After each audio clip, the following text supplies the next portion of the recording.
Hello guys, mga ka-reels. Ito na yung bunga ng mais ko guys. Ang dami.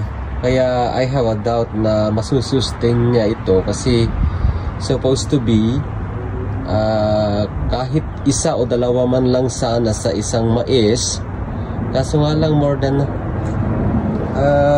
gaya nito 1, 2, 3, 4 ang bunga ng isang puno ng mais guys. Ito is 1, 2, 3, 4 din.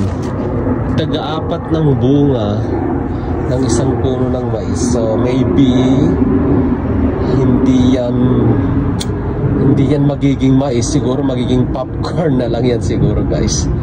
Pero let's see, tingnan natin.